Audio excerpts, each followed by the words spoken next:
Hi everyone, my name is Abbey Smith and I am part of the Jefferson Center as well as the Savory Global Network coordinator. This is my friend Michal Pretorius from South Africa. She's been staying with us for the past month as part of a 6-month tour of hubs in the United States. I'm the hub leader in South Africa. I run the hub with my dad, Pretorius, and our main focus at this point is the communal lands in our area. So yes, I'm on a 6-month trip. I'm very excited to be here and see all the different hubs and different ecoregions and how people in their own context have really implemented holistic management, which is really cool.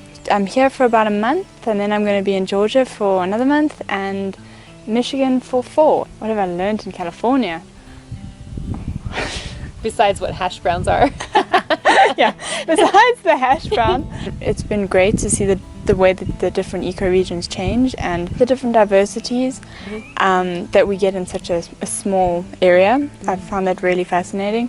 For me, I come from South Africa. It's a very different context, but just being able to see and learn from a different people and different environments and how you guys have actually managed to implement the same principles and get very similar results in the actual improvement of land and the way your livestock function. It's been really great. And one of the things that's really stood out to me is the way you guys do business and how it's so much faster and now or never. Oh, really? That for me it's very much American side of things. South Africans, we're a bit more slowed back and we'll get to it. It's different. You guys, you go out and you plant seeds in your pastures. I find in our native felts it's not so readily done. We actually just leave and see what's left in the seed bank. I found that very interesting. I hadn't really thought about actually going and getting native seeds and planting them. One thing I've also been able to see the differences in changing the ecoregion was when we were down in the Bay Area, how it was so green and very vibrant, but when you look down it was just, there were a lot more annuals. And then when we come up here to Fort Bidwell, there's more perennials and it's not so much of an annual grassland. I've now actually really been able to give an example of what an annual grassland is and what's a perennial grassland, and that from my learning experience has actually just been awesome. It's not just somebody in a book or on a video telling me that this is possible, but I've actually been out there and have seen it.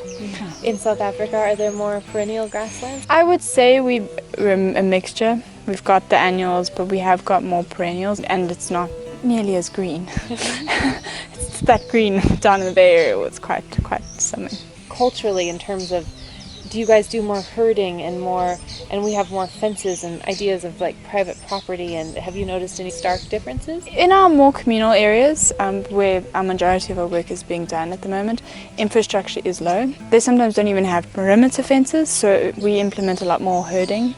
And how many communities do you work with? At this point we're working with 7. On average I'd say about 100 households, and each household has on average about 6 people per household. So we're working with large groups of people, and we've got to get community buy-in, we've got to get the people's buy-in.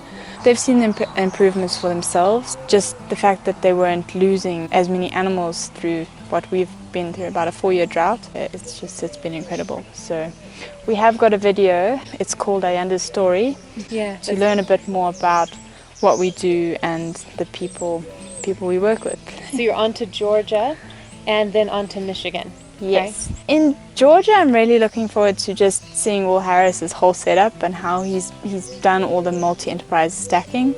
I'm fascinated just to see how it works. And then Michigan, I'm really excited to be working with the Michigan University and getting a better understanding of EOV from a scientific standpoint and furthering my knowledge in that. That's wonderful.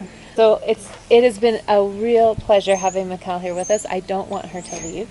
I think that what she's doing is an amazing example of how to really make the network work for you. Yeah.